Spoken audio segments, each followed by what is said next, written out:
Looking at the key fob inside of the Bronco Sport. The style of the fob is unchanged year over year. The back side of the fob is just the Bronco badge. Front side, you've got the unlock button, lock button, remote start, horn or panic alarm, and then there's also a release along the bottom, and that's for the emergency access key. So if the key fob's ever died on you, you need to get inside. Just use a mechanical key to actually get inside.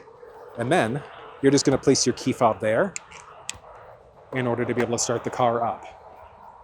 Now, using some of the features of the fob, pretty simple.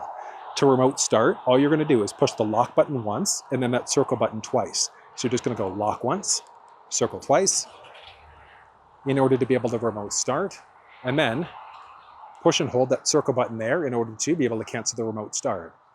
There are some available features using the Ford Pass app on your phone.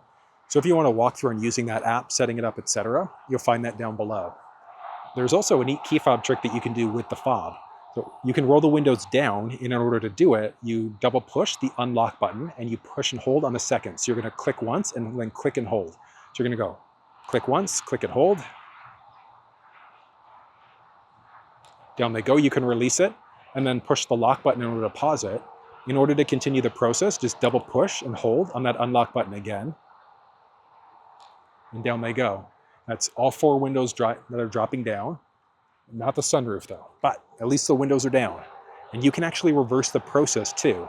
In order to do that, you double push the lock button there, and then you're going to hold on the second press. So you're going to go 1, 2, and hold. Back up they go. You can push the unlock button to pause it, or double push again in order to continue the process. In order to make sure all of these features are set up, what you're going to do inside, start her up.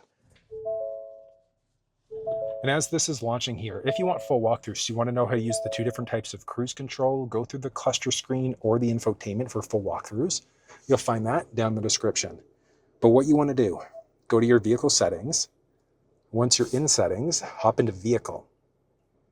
From here, you've got a bunch of options. So easy entry exit, specifically for the seat, remote start setup. So do you even want to be able to remote start on the fob, yay or nay?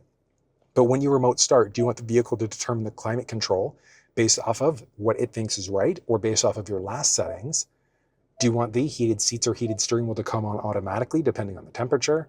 And then how long do you want the remote start to last for? So 5, 10, or 15 minutes? From there, you've got your window trick. So do you want to be able to use the fob to roll the windows down and then back up again? So open and close. And then you've got lighting. So when you go to lock the vehicle at night, do the lamps just turn off or do they stay on for up to 2 minutes? So you've got a few different options there.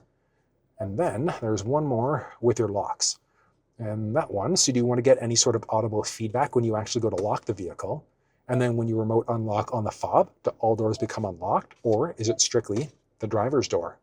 And then intelligent access, do you want to be able to push the button along the driver's side door in order to be able to unlock the doors? But there are a lot more features inside of the infotainment systems. Like I said, full walkthrough down below. But that's how you use the key fob inside of the Ford Bronco Sport.